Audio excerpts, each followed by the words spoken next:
Alrighty. Hey guys, how we all doing today? Sorry for the stream taking so long to actually get kicked up. A teensy bit of a pickle. Anyways, I had to pull myself away from when I'm playing on the TV. It was a lot more difficult than I'd like to admit. Actually, I'm curious. If I kill this, will it show what I'm... No, it won't. Okay, cool. Good to know. The color balancing is totally shot. Maybe when it dims. Anyways, got a new patch, new content to look at, so let's get cracking. I guess we'll start as always. We'll take a look at the new welfare suit. We'll take a look at the new gacha content. Check out the Twitter videos, alterations. Let's see here. Count coin. Can we count? Is it like counting cards? Let's find out.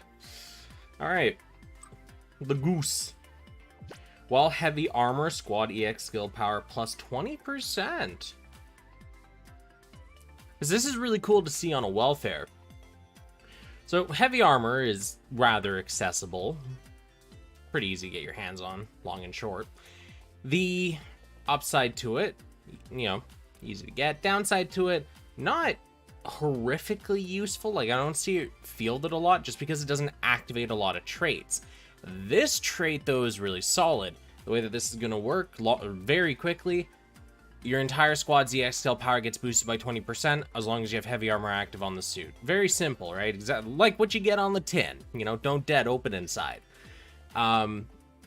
This being available on a welfare means you can freely get 3 copies of this to slap onto your suits. There you go. Or 2, you know, if you have your primary suit, you don't want to kind of play around with too much, you grab 2 copies of the head, get them as high as you can. That's just free real estate damage on your main suit. Solid. Alright, tags, heavy armor, no surprise, and high mobility. Alright. Statistically, ooh, that's a nice base shot attack. We're looking at about 38, 50, 39, kind of in that space bracket, which puts this like top 1% of all welfare shot heads in the game. Absolutely amazing. And it does have a little more than what we would normally see in terms of melee as well, even considering this is a shot-focused head. We're looking at about, what, 1300 or so?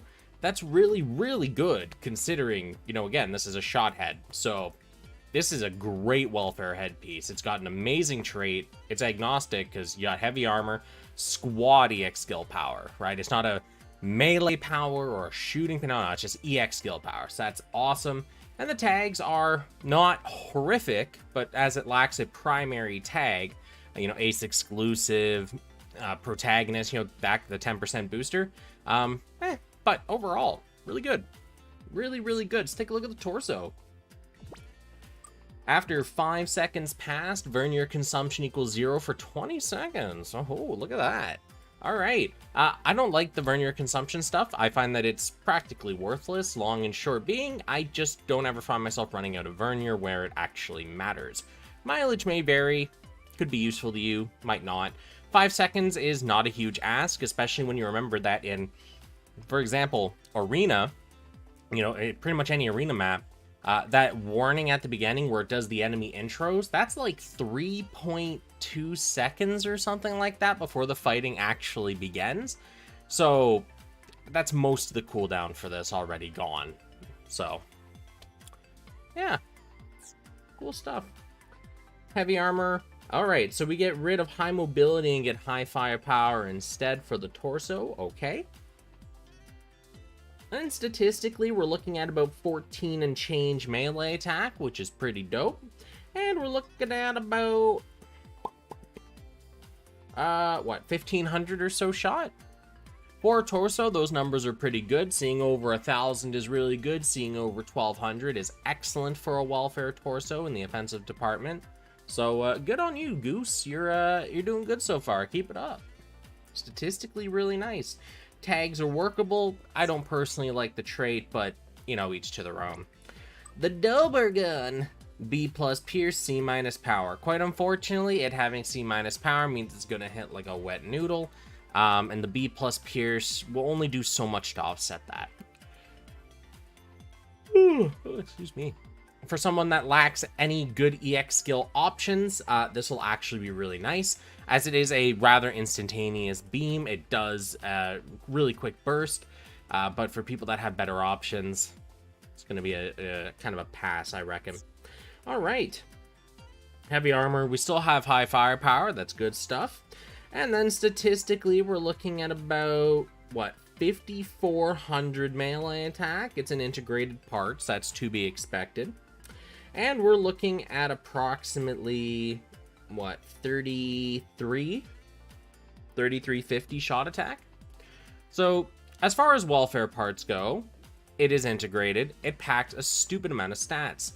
Do recall the trade-off for an integrated part is you get really good stats, but you do lose that extra slot where you would normally have a trait, an EX skill, whatever. So that's the trade-off. Way more stats, less overall utility. For someone that's brand new and starting off, these are really nice to get because for the price of one part, you get 2 parts worth of stats and more. So could be very, very nice for a new player to look into investing, but, yeah. Is that an insect flying in front of me? I think that was. Is what it is. It's that time of year, I guess. Anyways, awesome stuff. Yeah. Useful EX skill for beginners. Very nice stats. Good for beginners as well. Tags. Still workable tertiaries. Cool beans.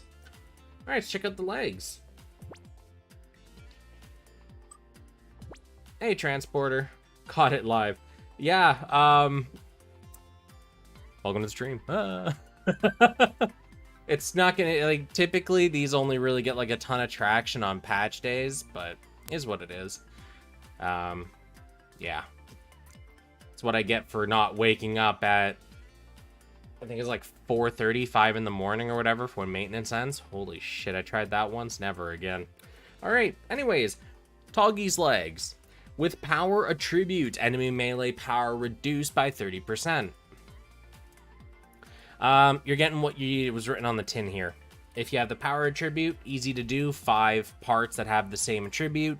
Enemy melee power overall just reduced by 30%. Mileage may vary scenario, could be good, could be bad, you know, really depends on your build. If you're putting on a support suit versus your primary suit, honestly, I try to stay away from the specific ones. Now, especially with the recent burst we've seen of the enemy all power reduction showing up, where it's, why would you not use that? Because it just covers all your bases. But yeah, mileage may vary.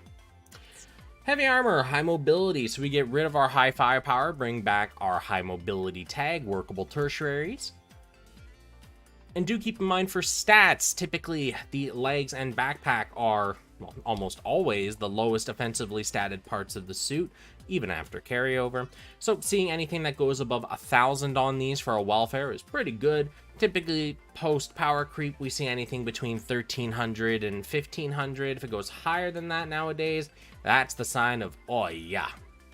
So let's take a look here. For melee, we're camping around just under 1,400. And for shot, we're looking at about 1,500 or so, give or take a little bit. Shot machine, not bad. Okay. Trait, not my favorite thing in the pool. Tags, workable tertiaries. Stats, nice pair of welfare legs. Backpack. With power attribute, again, easy to do. EX skill cooldown reduced by 15%. Hey, you know what? Awesome. Keep in mind the highest modifier we have available for this is 21%, and that's something we typically see on post-altered Sokai/limited parts. 15% is normally the highest that we see outside of Sokai/limited, because it's like 20%, and then, you know, go up a little bit. 20/21%. 15%, that's a good number. Obviously not the best, but you know what? It's better than nothing. And really easy to activate this too, and very easy to actually max out at 15% as well. Heavy armor, high mobility tertiary tags, still useful like they were on the previous parts. And as for numbers, we're looking a little healthier than the legs this time. We're looking at a solid,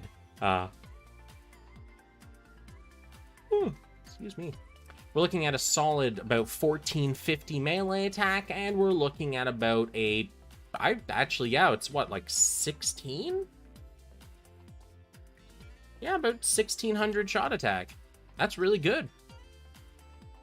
Nice. So, trait, nice. EX skill cooldown reduction, which is really cool to see on a welfare. Workable tertiary tags, and a very high shot attack for the part slot that it's in. Good stuff. Alright, and our Dober. Before 15 seconds pass, shooting power boosted by 30%. 15 seconds is a lot of time that can really make or break a fight depending on content that you're doing, how strong you are at the time, a whole bunch of numbers. But overall, yeah, cool. Heavy armor, high firepower, still very workable tags. And statistically, wow. Woo. So up until this point, typically when we have a welfare weapon, whether it be melee or shot, we see it cap out a little closer to like 3850, 3900, sometimes a little above that. This one just goes, nah, bro, I'm just 4200 right out of the box. No carryover. This is the highest shot offensive statted welfare gun, I believe, in the game now. Good job.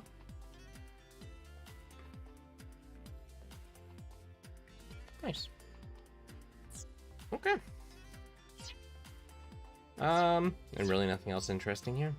All right, let's take a look at our gacha content for now. Actually, wait, hold on. We should have some, yeah, the new Gunpla fragments. Banshee, Full Saber, GPO2. Is this the rebake or? Oh, nice. So that means we can get the rebake shield. If you're missing a good melee yeet, the Gujin rebake shield with its halberd throw, toss, whatever, really solid. Okay, which version of the Barbados are you? There's so many. 6th form. I don't recall anything being very good there. So, Amuro, Corozo, Galio. Oh yeah, hey. Ooh, excuse me. Galio Bodwin, if I remember correctly, he's the one that had he was the OG all power boost. If I remember correctly, that was his whole shtick. He was about the he was all, I can't remember though. Was he 10% or was he 20%? Okay, event blueprint. Let's check really quick. Ruluka. Yeah. All right, so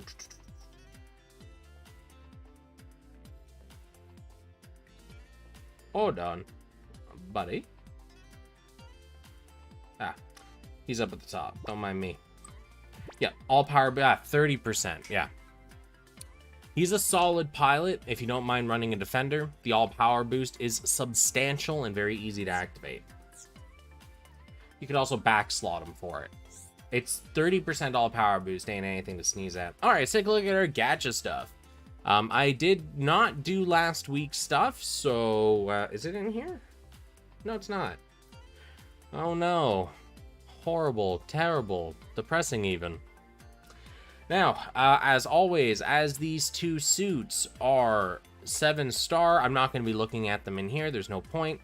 It's very safe to assume that a 7-star alternation suit is just, it's a power creep. It's going to have stats better than everything that came before it.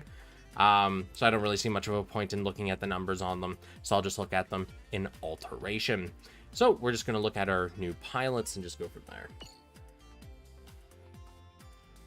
We'll start with Arbeo Pipinidin. That's the name. Before 8 seconds pass, all power boosted by 30%. So that's an interesting one. If you are confident in your ability to end a match, fight, battle, whatever, very quickly, 35% is nothing to sneeze at. That is a significant boost. However, if you're not sure about that, don't. Commander, long range, both of those very good tags. Commander is one of the primary tags you see on shop builds, works really well with his long shooter job license.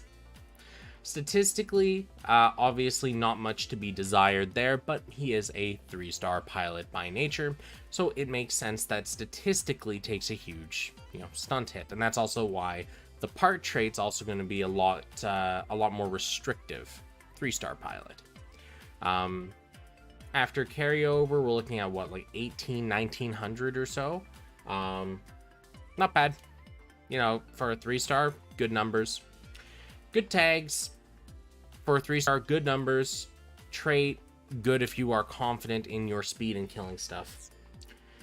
And Sampo Hakuri. Alrighty, buddy. Let's check you out. While close combat, enemy all power reduced by 30%. This is exactly what I was talking about earlier when we saw the enemy melee power reduction. Why would you settle for that when you can just get an all power reduction? However, do keep in mind this is still slightly restrictive in a way. The all power reduction, or any reduction, only takes place on the suit that's actually being targeted by the suit at the time. At least to my understanding from people that have labbed it, that's how it works. So, if you're running at somebody and they're not focusing you, they're focusing another unit on your team and they attack it, that 30% reduction here is not actually going to do anything because it's not targeting the suit that has those reductions. Yeah, so do with that information what you will. As for tags, 2 very nice tertiaries, heavy armor and close combat. Heavy armor, as I said, very accessible, available on a lot of parts, pilots, and all that. This is just another one to the Legion. Close combat is a core tertiary tag that you're going to see on melee builds. More often than not, you're going to see mobile fighter, pro tag, close combat, just because of how almost every part has close combat. It's a little odd though, seeing that he is a defender job license, kind of throws that the bonus is down the drain, so to speak. Statistically, a ton of melee. We're looking at what, like 3,300 melee attack. That's bonkers for a gacha 4-star. However, it is good to keep in mind, like I said, he is a defender. He's not going to get the multiplier bonus from using a melee job license. So, yeah. Good trait if you can actually leverage it properly. The numbers are good, but they don't benefit from the job license as much as you would probably like. Tags, workable tertiaries, and one of them is really, really good. Okay. That was quick. All right, alterations. But before that, we got some Twitter videos to take a peek at, see what is happening. Now, let's see here. Should be, yes, perfect. Okay, so we'll start from the top here, shall we? It's Big Red. All right, Justice, wow me. All right.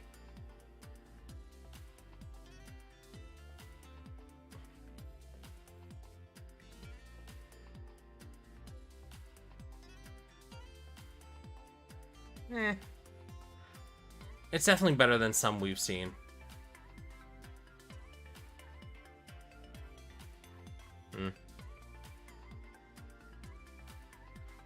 Alright, animations don't look too bad. Some of them are just a smidge longer than I would like. This one actually being a prime example of that. So this EX skill here has a very short cooldown, 21 seconds normally, 6 seconds initial. D Pierce, A+ power, post-alteration numbers, mind you. However, its animation is long enough that if you have enough CDRs, like, I think you could honestly just chain spam this to death. However, it's not a bindable, so it is interruptible. Okay. So that's actually good to know. The cooldown doesn't actually begin until the animation completely finishes, as you can see there. When he lands and the HUD comes back, that's when the skill starts going off cooldown. So at least it's not going to be horrifically spammable. And then we have this. It's the cutscene SS. Like, it's... To my understanding, this is just a copy-paste of the previous Justice. Like, that's kind of what they do. It's just new numbers behind it. That thing has full iframes, every part's a hitbox. Are you talking about the short EX skill or the long one where it uses the backpack? If you're talking the short one, that's actually a little bit on the ridiculous side. The leg EX was actually a new one? Alright. Yeah, because I don't recall the Justice ever doing that, like, angel-like pose as it drifts back down, you know? Because I would have remembered that. But, cool. Yeah, okay, so the beam, the legs, every part's a hitbox, full iframes. That's just... That's spicy tamales. Alright, let's take a look at the EXS. Wow me. Wow me like the Justice. It's... Oh yeah, this one can go big as well. That's hilarious. Alright, so we have our Alice system.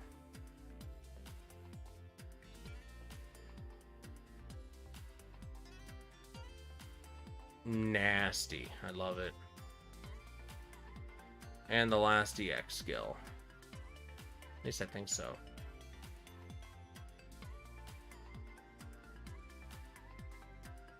Yeah, I remember that last EX skill from before, and like, I get that thematically the whole like deflecting the beams around is kind of its shtick, but it just doesn't work for me, you know?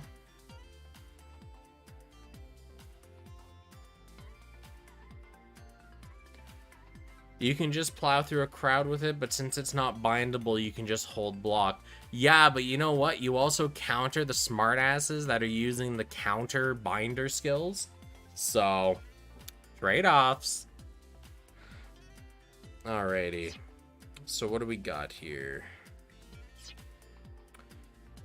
Just the Infinite Justice and the XS? And I guess Farzia? Question mark? Whatever, we'll start with the Infinite Justice.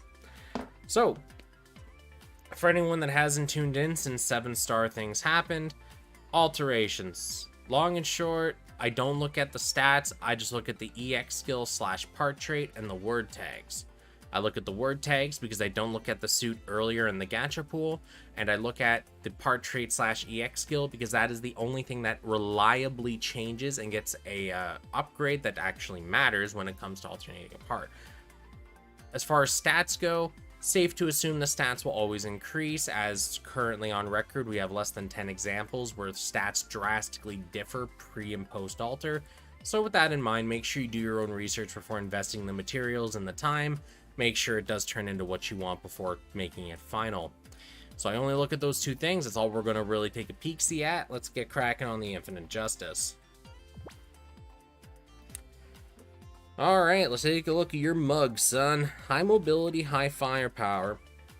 Makes sense, honestly. With speed attribute, EX skill cooldown reduced by 23%. Was it 23 or 21? I guess it was 23. End of the day, that's the highest modifier for base EX skill cooldown reductions, not like initial cooldown reductions or anything. So that's solid beans. With rifle category equipped, we have so many rifles in this game, this is not even a challenge. Actually, you'd have more of a challenge not having a rifle on your account after playing for a little bit. Let's be real. Initial EX skill charge boosted by 25%. So this is a very interesting part in terms of like symbiosis. So we have initial EX skill charge. So that's as soon as the game starts, that first cooldown loop, it's a quarter of that is gone / remove. Could be very useful depending on the EX skills that you use. Some of them have a beefy startup time. Air quotes around beefy because I think the highest we have is like a 20-something second cooldown for initial. Not that, or maybe it's 40 for cutscenes. Anyways, 25, big number, big slice, big good. EX skill cooldown reductions. This refers to every time after that initial cooldown cycle has been refreshed. Yeah. Gives you both at relatively very high rates as well. So nice. Very, very nice for cooldown stuff. Yeah, it's kind of what I expected from a limited 7-star head. Alright, torso. While high firepower, enemy EX skill damage plus 40%.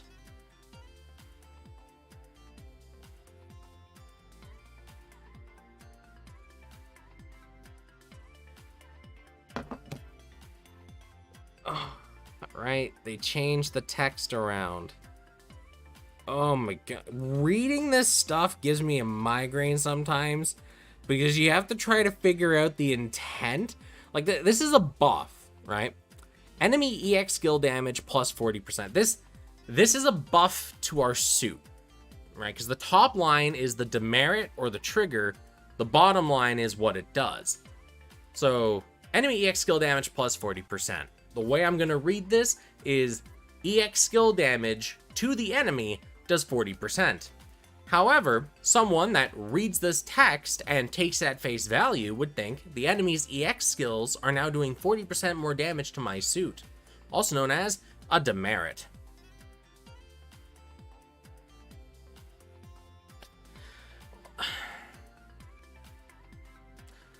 I get that you have limited space to work with, but perhaps you should focus on resolving the limited space issues instead of just shortening the text and hoping it makes sense.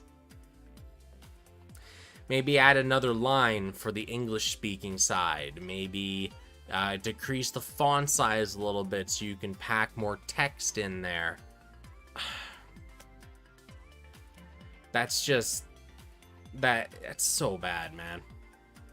Anyways, when melee attack is over 10,000, which is easy, or getting more than 10,000 of your shot or melee attack is super simple. EX skill cooldown reduced by 23%. Nice. So the way that this part should work on paper, based on, kind of what we expect, this is a nice part. You get almost 25% of your EX skill cooldown just gone, and you can do 40% more damage with it.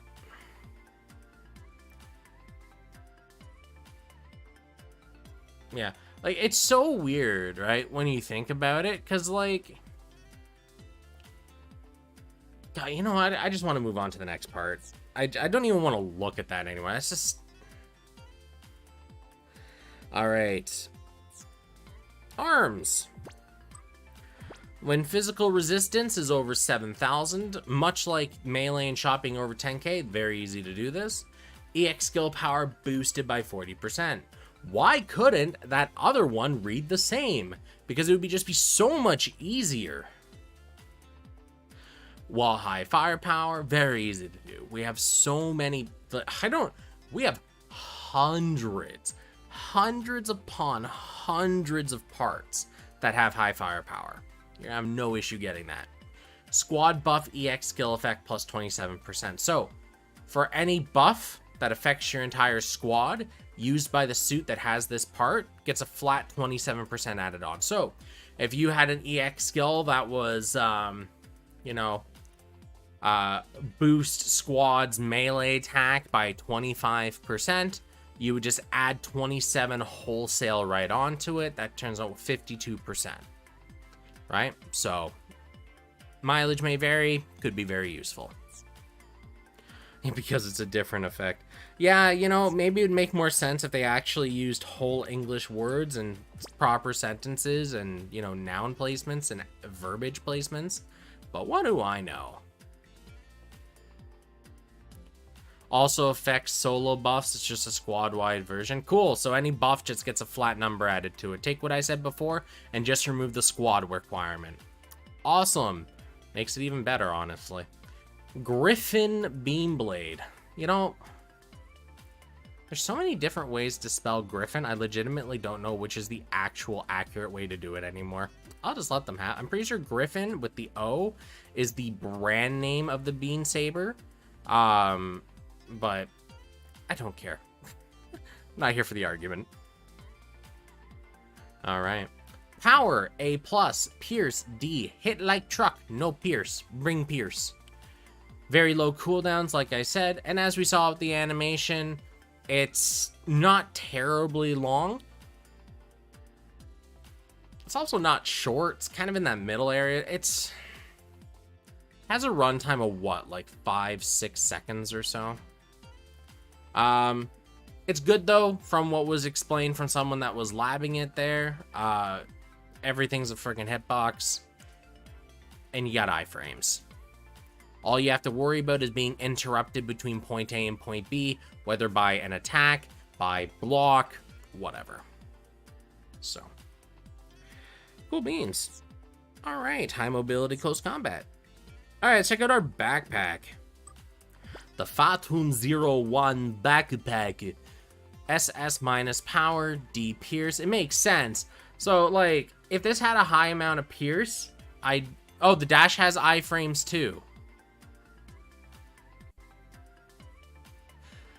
So you're telling me Griffin beam blades sole weakness, the sole weakness is you put up your shield. Outside of that, there's nothing you can do besides overriding it with another cutscene. That's pretty much all you got.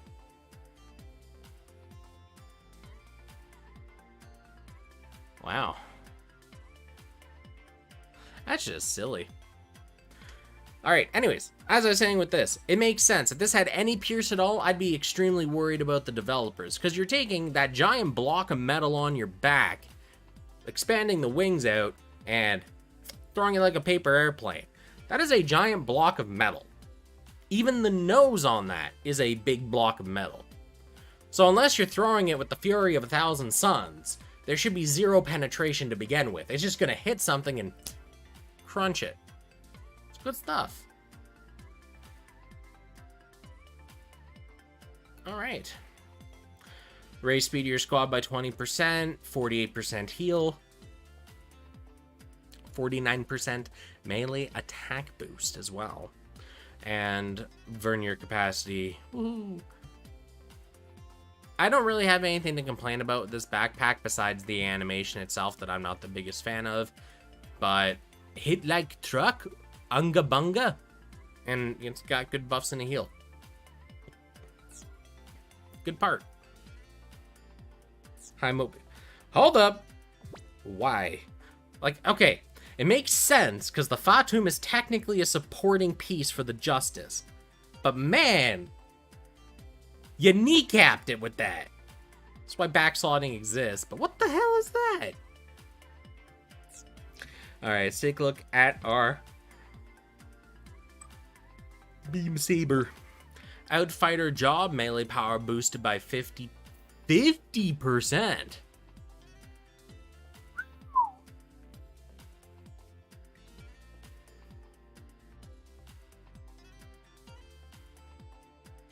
Yeah, good shit right there. Outfighter job, super easy to get your hands on, and you literally 50% your melee power. Right up. Good stuff. And when buffed, you get a further 40%. So, like, literally, if you have an Outfighter pilot and you give yourself a buff, which, you know, almost everything in this game gives you a buff, you have almost double your melee power. What? Bonkers. Alright, beam rifle. While close combat, easy to do. Squad EX skill piercing plus 28%. Pretty much, see what I said before for, you know, squad stuff getting a boost like this. And when physical resistance is over 5k, squad melee power boosted by a further 30%.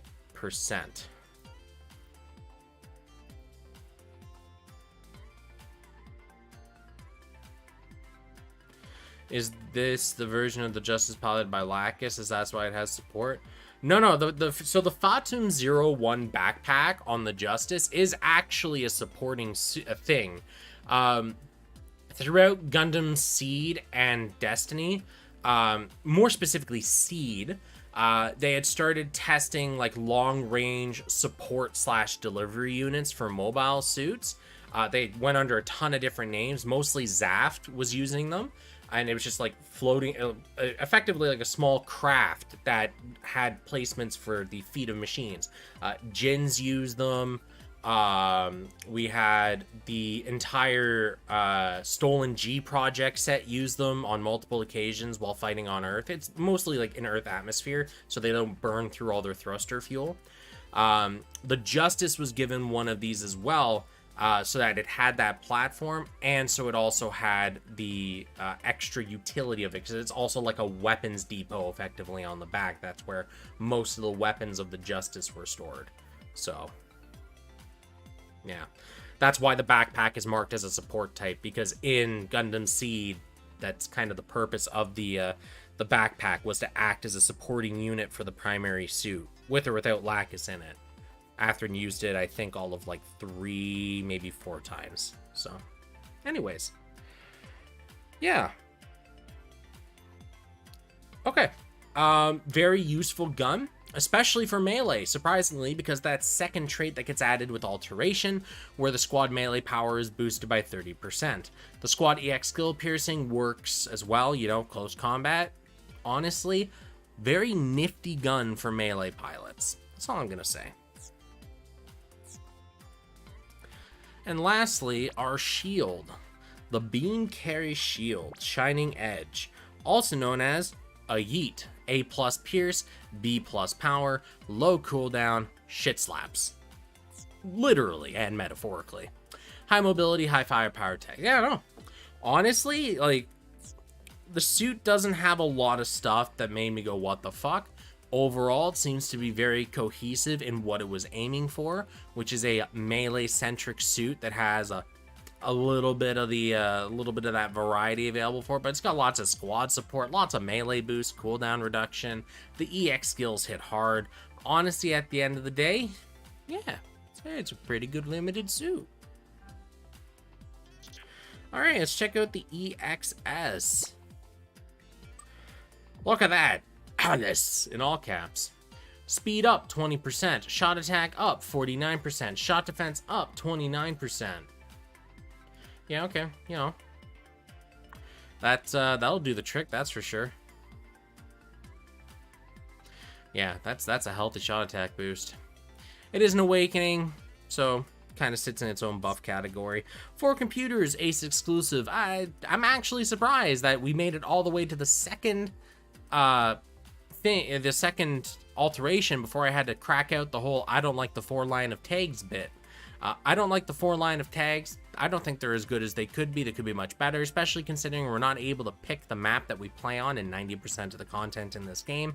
So frankly, end of the day, I just don't like it very much. Ace exclusive, that is the ace of the shot tags, tis. So yeah, good tag. Overall, you know, it's got Alice. That's a kind of a big steroid. Torso, well, Ace exclusive, which you're gonna have if you're running a shot suit. You're gonna have it. Revive with 75% armor one time. You don't need this. If you're dying in content, you're biting off more than you can chew, you should probably take a step back and reevaluate. Melee attack down 20%, so your melee attack output is reduced by 20%. Enemy all power reduced by 35%. Again, only affects the suit that is being targeted, not, you know, your buddy suit that's not, you know, not you. You have the part, they don't, they're being hit, doesn't work for them. Hopefully that makes sense. For computers, Ace exclusive again. I still don't like you, please go away, although I know you can't because you're the primary tag for the suit. Arms. When shot attack is over 10,000, much like I said before with melee power, it's not even a problem. Initial EX skill charge boosted by 25%. Okay. The initial EX skill charge boost is nice. 25% is a good number for it. Okay. When beam resist is over 5,000, again with the enemy all power reduced by 35%. Getting your beam resist that high, very easy. Although, then again, we are at 70% all power reduction between 2 parts.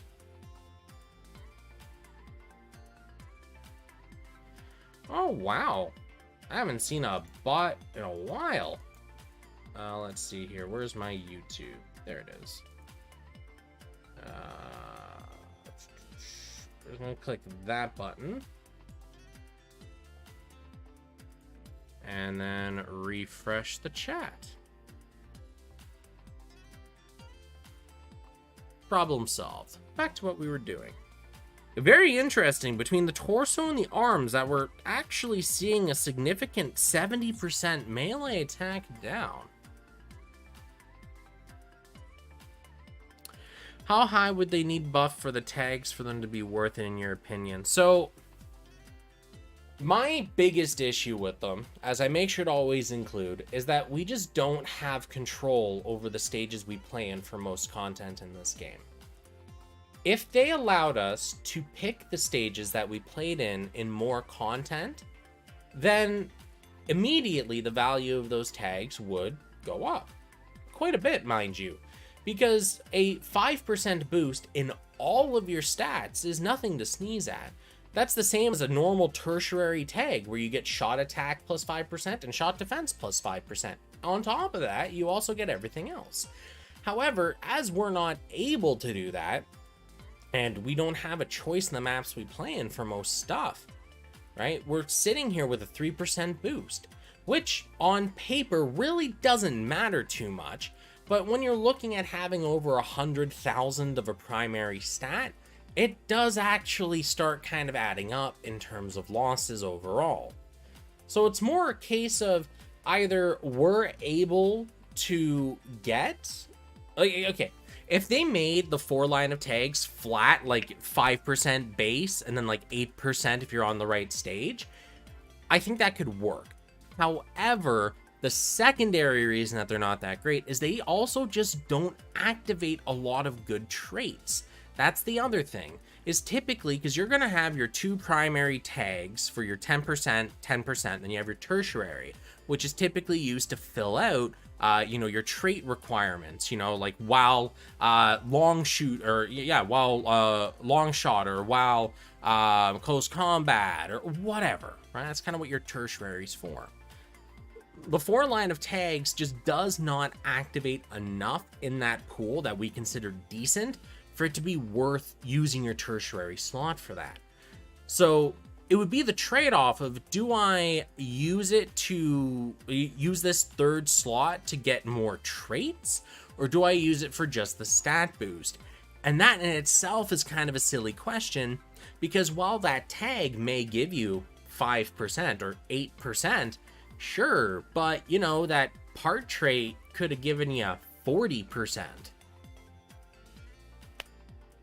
Right? So it's just difficult to really go, this is what's going to make it good, when it's just like you're either over-tuning it or it's just not worth it. Who let the bot in? There's always bots. Like, every time one of these streams finishes and it gets finalized and posted onto YouTube and made public, I'll get like 2 or 3 bots almost instantly commenting some scam link that I have to go and prune out. And there's nothing I can do about it. YouTube doesn't care, so. All right, where'd we leave off? We left off on the arms. So let's check out the legs next. Yeah, that's the reflector incom. Yeah.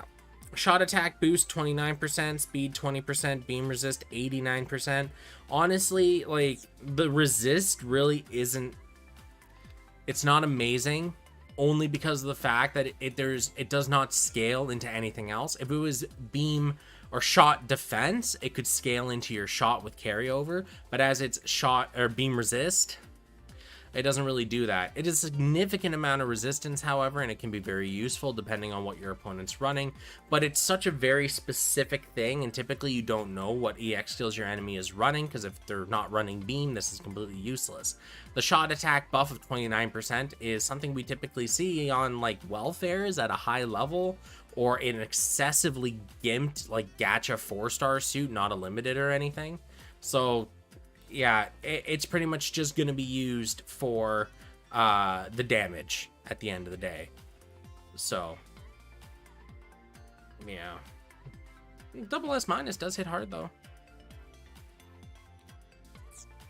4 computers, high firepower. Alright, backpack. With long rifle category equipped, we have a lot of long rifles in the game, so this shouldn't be an issue.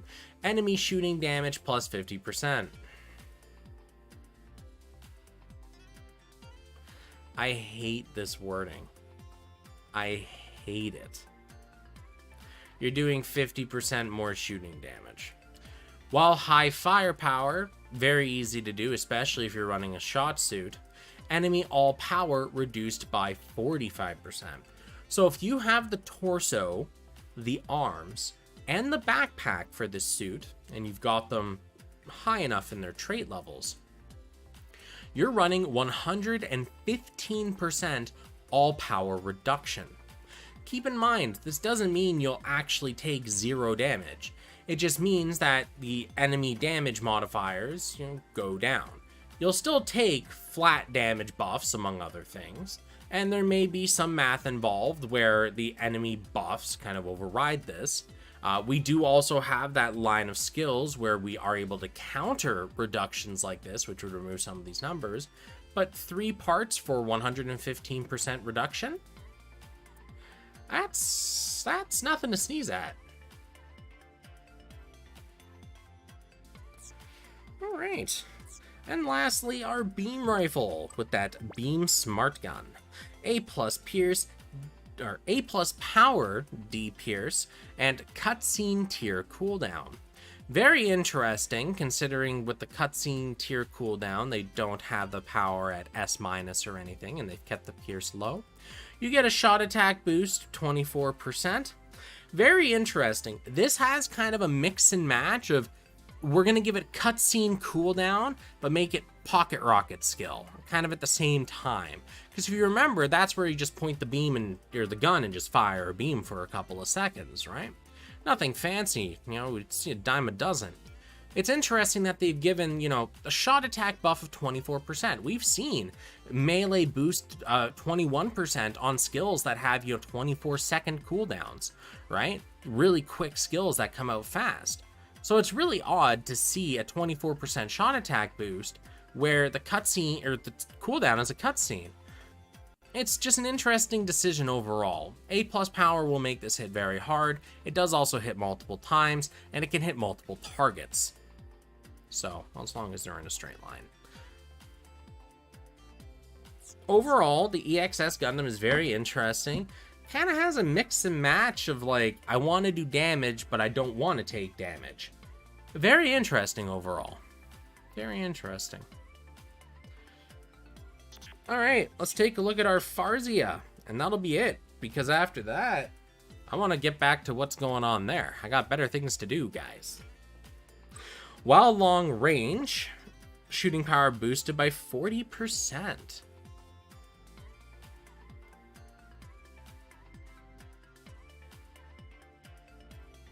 Wait, why does what use plural for beams? Excuse me? Are you talking the beam smart gun? Fire beams. You know what? Sometimes you don't ask too many questions. You just kind of accept that, it's just the way it is. Well, like, Mana, the game doesn't come out for 2 days. I gotta play it.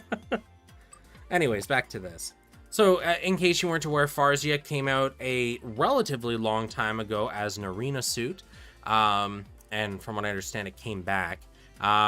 So you are able to pick this up, and let's take a look at what they've added. So the first trait, typically on these parts, is going to be very poor, as it was made for a 3-star arena exchange suit, which are trivial to get. The second one is post-alteration, typically doing something to hopefully bring the part back into relevance outside of cosmetics. With power attribute self-projectile speed boosted by 14%. As I said, it's not really that great. While long range, so that's a shooter-based tag, very easy to get your hands on. Only activates so many traits though, so may or may not be useful depending on your build. Shooting power boosted by 40%. That's a solid buff. Pretty easy to get your activation for it as well. Unfortunately, the first trait kind of but at least, you know what, kind of feeds into each other. You're probably going to be running a shot machine when you're using long range and looking for a shooting power boost, and the projectile speed boost just kind of that nice little +1. End of the day though, projectile speed I don't think is really that useful except on bazookas, only because bazookas have very little smart tracking after they're fired, unlike beams that have kind of correction as they fly towards the enemies, and they rely on hitting the ground and exploding. But rockets. So, is the arena suit new? I'd have to double check, but Farzia's not. All right. Torso. I said torso. Chest-mounted scattering beam cannon, B+ Pierce, B power, 11 magazine, lower enemy melee and shot defense by 14%. So this actually has the ability to be very useful, but it depends on a handful of factors. For the first, is this similar to the crossbone torso, where the spray is relatively controlled and hits like an absolute truck? Or is it more similar to a very terrible machine cannon chest, where the bullets spray kind of everywhere, and you're not going to hit the broadside of a barn? And I guess the second one as well is it a very close range shot, or is it one that gets a little bit of distance to it? But overall, on paper, it looks very useful. B+ Pierce, B power, that's a combination to hit pretty hard, as well as an 11 magazine, it being a shot magazine skill. So on paper, looks good. In practice, all right, arms. Beam Vulcan, A- Pierce, B power, 11 magazine. This is another scenario where it really does depend on the spread that actually occurs when these are used, because that does make or break the EX skill. So because if you use this kind of skill, right, and you're aiming your arms and you're firing them, are they actually like the head Vulcan, where it flies straight at the enemy and you're gonna hit with all of your bullets, except in this case actually do damage? Or is it going to kind of spray everywhere and you might hit a bullet, you might hit one there or here, right? It really makes a big difference in terms of the overall viability of the EX skill. But again, on paper, it looks solid. A- Pierce, B power, 11 magazine. I'd have to see it in action. It just boils down to how much spread is there and what is the distance of the projectile. Legs. Farzia sword, D Pierce, A- power, high speed rush attack, 19% shot attack up, 19 shot defense. Okay. So you get a 19% shot attack and shot defense boost for a physical melee skill. Honestly, conflicting and relatively worthless. From what I see here as well, you do a high-speed rush. This could be one that is easily interruptible. Probably doesn't have very many iframes, if any at all. This is a risk it. I don't think worth it. Especially, if you're running a shot machine that's going to be using a physical melee skill, you're wasting an EX slot. And if you're using this on a melee suit, honestly, again, you're kind of wasting a slot because the buffs don't work for you. And lastly, our backpack. Farzia Bit. A- Pierce, B+ power. Fire the bits to release the beam attack, and it has a long cooldown. Not quite cutscene, but still a long cooldown. Yeah. Overall, the Farzia got like a couple interesting upgrades, but overall, like, it's really situational or just outright like mediocre, Oh boy. All right. Well, you know what? Because you guys brought it up, I'm gonna check the arena suit really quick. Exchange. Arena coin.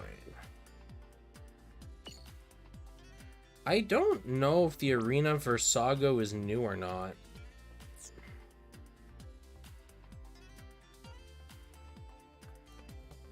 Is the... Yeah. I'm going to assume it's new. Okay. Well, I'll take a look at it then. I'm not expecting too much, as is a 3-star arena suit. Typically, these suits are somewhere kind of sitting in the line of on par with welfare suits. So. Okay. Well, we'll start with the head. Middle shooter job, enemy shooting damage plus 25%. So again, if you are using a middle shooter, your shooting damage is doing an extra 25% to the enemy. Cool beans. Gundam type Federation. Okay. And statistically goes pretty high up. We're sitting at about 3,900 or so shot attack, which is significant. Torso. Mega Sonic Cannon, A- Pierce D power. We're not even going to look at it. Gundam type, high firepower. Okay. Okay. And 1,700 shot attack. Alright. Alright. For torso, that's really, really good. Okay. Let's take a look at the arms. Strike Claw, D Pierce, B plus power, extend, and shoot. Low cooldown. Okay. I'd have to see the animation for that again. I can't remember if it was decent or not. Yeah, I am so tired. So we're looking at about 1,700 change melee attack, kind of around there-ish? Yeah? No, more. Sorry. Brain fart. So we have 2,700 change. There's going to be, what, 2,780 or so melee attack. And as far as shot goes, we're looking at about 1,800, 1,700, 1,800, probably on the higher side there. As far as arms go, that's a significant amount of shot attack, a good amount of melee attack, but as this is more of a shot-centric suit, or at least ranged combat, the shot attack being as high as it is really nice to see. Alright, legs. Twin Buster. B plus power, D pierce, lift foes, knock them back to earth.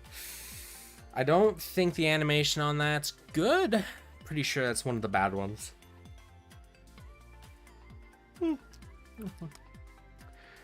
As far as stats go, we're looking at about 600 melee attack. We're looking at about 15 change, 16, 15, 16 in that bracket. Shot attack. Again, for a pair of legs, really good. Typically, we expect to see, you know, kind of 14 to 1600 is like pretty good. Here we go. Gundam type Federation. Workable. Workable. The Arm EX shoots a lot of straight shots quickly. That does kind of change on paper how it works. Because if it fires a bunch of shots quickly, it means it can be relatively easily dodged, which you probably don't want, or interrupted somehow. So, alright, backpack. While Federation, which is relatively easy to get your hands on, and also agnostic, it boosts melee and shot attack, so all power boosted by 30%. Straight, narrow, to the point, that's a really nice trait. Statistically, it's about, what, 500 melee attack or so, and 1,700 or so shot. For backpack? Yeah. Alright, let's take a look at the Giant Beam Sword. With Speed Attribute, again, you just have 5 parts on your machine that are of Speed Attribute to get the Speed Attribute. EX skill cooldown reduced by 15%. Typically, again, like I said with the welfare, the highest we see outside of limited / Sokai suits, so that's good stuff. Gundam type Federation tags are workable. Statistically, 3,700 melee attack. Puts it kind of up there in terms of, you know, kind of where the welfares go. Top 1%. Ooh, good stuff. And lastly, our beam shooter. Strike shooter, beam rifle, pew pew gun. With speed attribute, enemy shooting damage plus 30%. Alright, hey, 30% more shot damage taken. Cool beans. 4,000 shot attack straight out of the box. No defense boosts or anything. That's solid. That definitely puts in like top 1%, if not second place, right out of the gate. Good, nice, good stuff. Gundam type high firepower tags, workable. Overall, that's a pretty nice beam rifle. So the Fursago has a couple of nice EX skills, some nice traits. Its welfare weapons are actually really, the beam rifle's really nice as well. Do you plan on streaming the Gundam Alliance demo that came out last week? So, I would love to. However, for me to be able to stream that, as they decided it would be on every single platform except PC, it is a logistical pain in the tush to set everything up to stream from my consoles to here.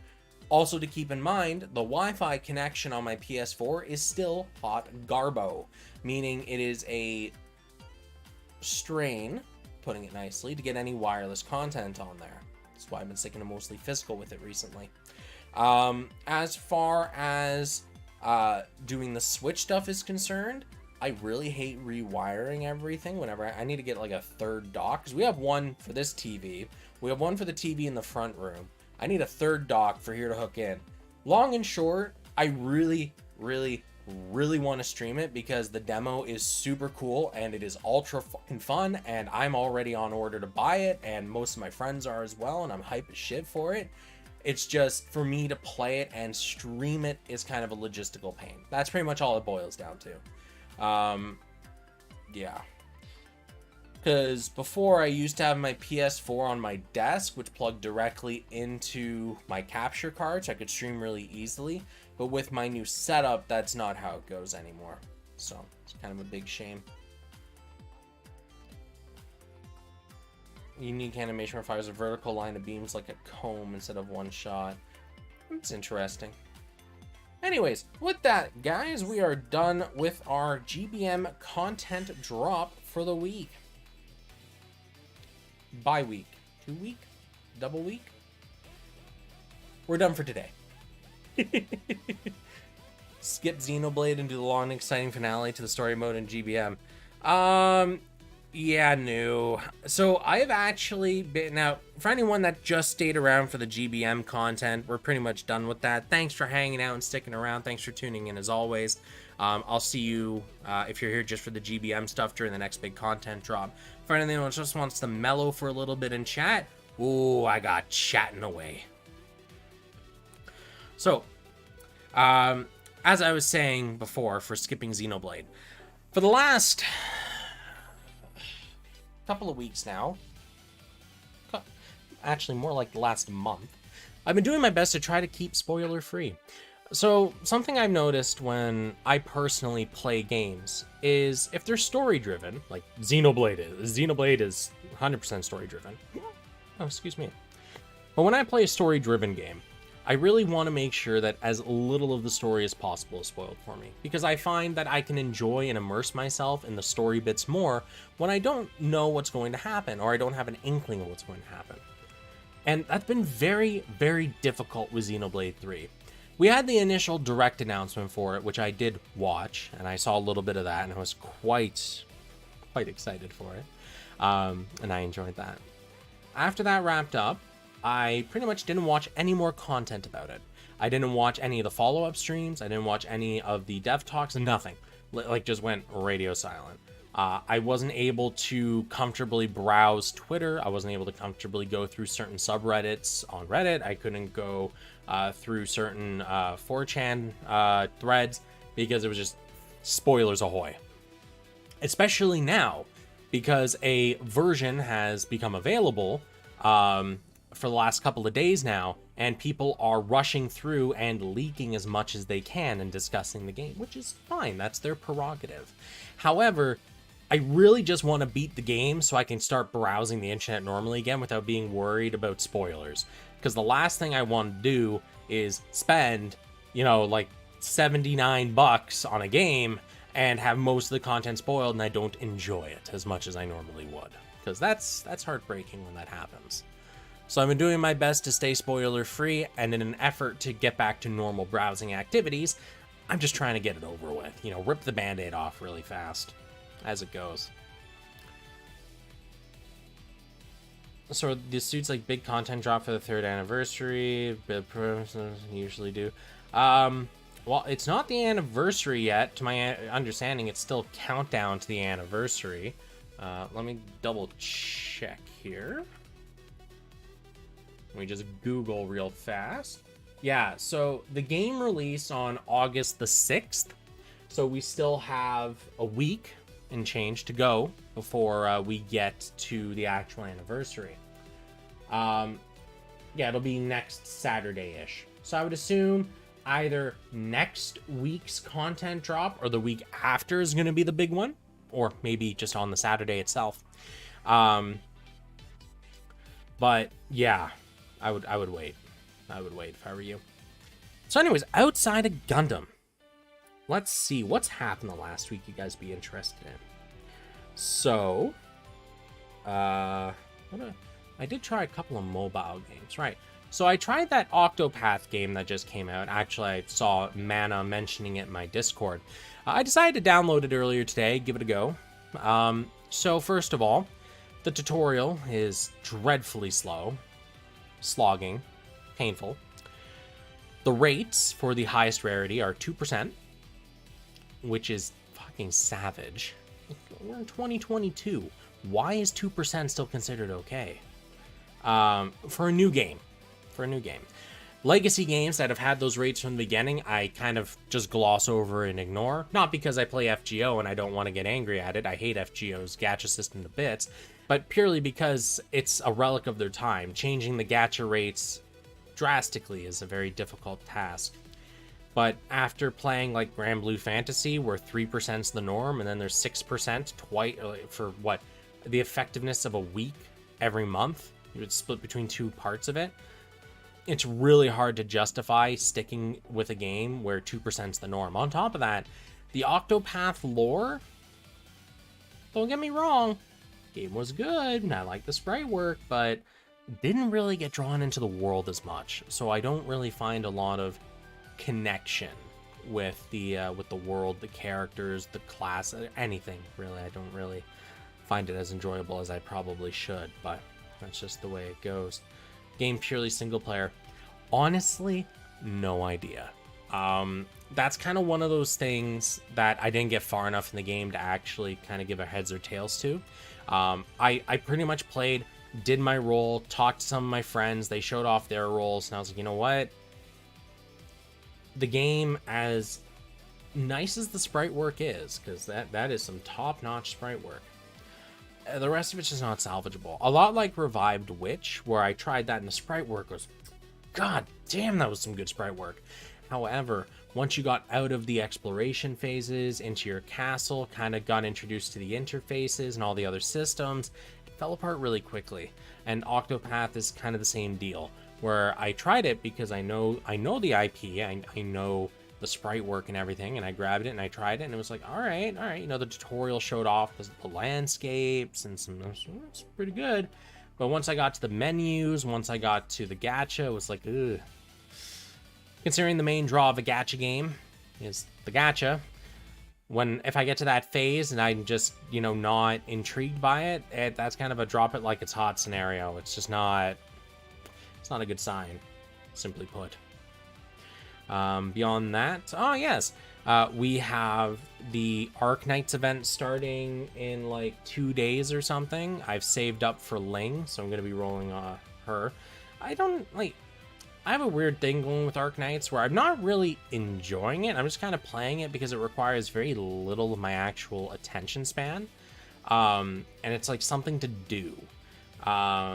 As far as Grand Blue goes, I got my 4th Path to Supremacy cleared, so I only need 6 more for my blue skin. Super hype on that. I'm doing the grind. I hate it. Fate Grand Order has its big stream in a few days, which I'm super hyped for. I can't wait to see what the 7th anniversary brings to the table.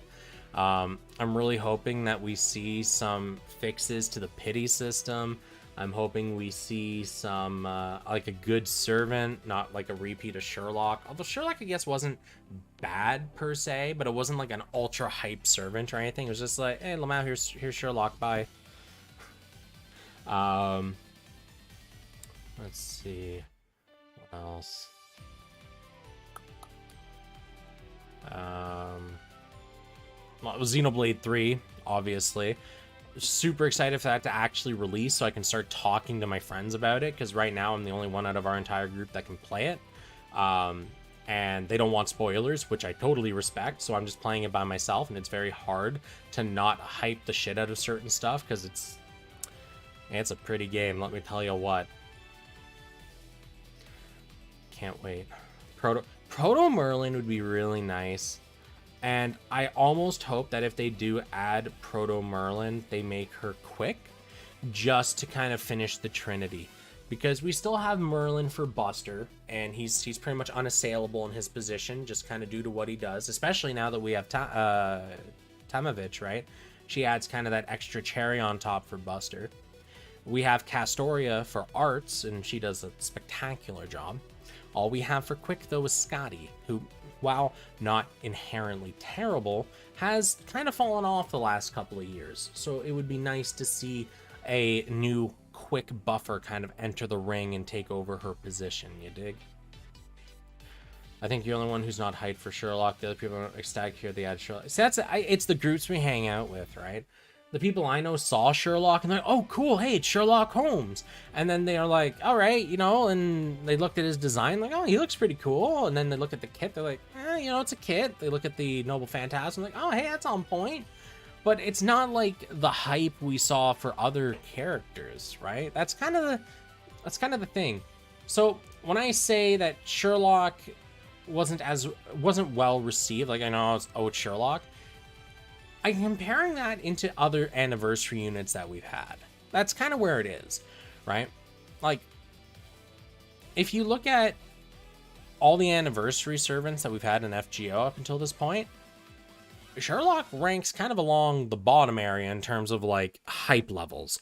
And it's not really his fault, because he did just kind of get added out of the blue, right? He wasn't led up to or anything. It was just like, Sherlock, right? Boom. But, yeah, I'm not, like, he's not a bad servant. He has his own niche. But in terms of him versus hype for other anniversary servants, it felt lackluster in comparison to me. Granted, it's not even that, you know, not waifu enough. It's just like, there was no real story leading up to his release hyping him up.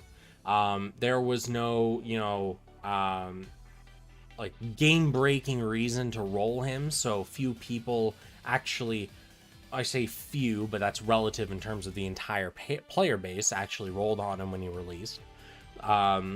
His actual Ascension art wasn't as flashy as some of the characters we had gotten around his release period frame. So it just felt like a lackluster servant overall in terms of just all these points. In terms of it being a male servant, those are very in demand for a lot of people. So he definitely hit a lot of right notes there.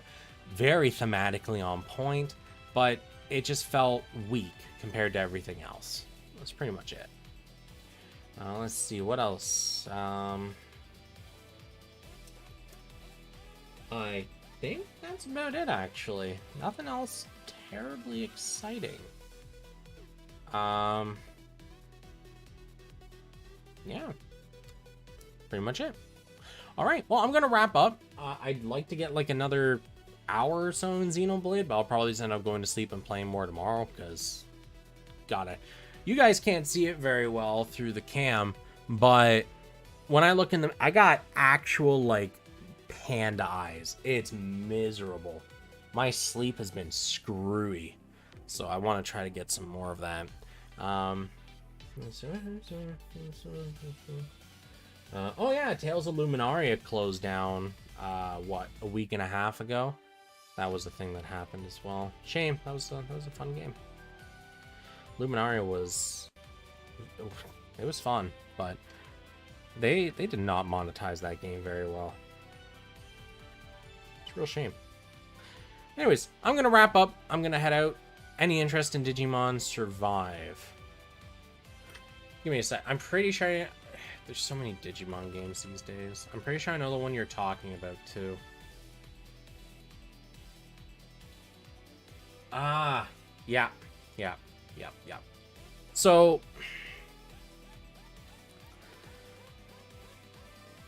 when I was at Anime Expo, when I was standing in line to get to Gundam Base, they had the Digimon Survive booth across the way, so I got to bask in the glory, so to speak.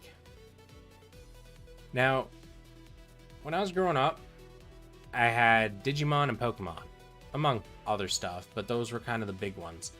The Generation 1 Digimon was huge for me.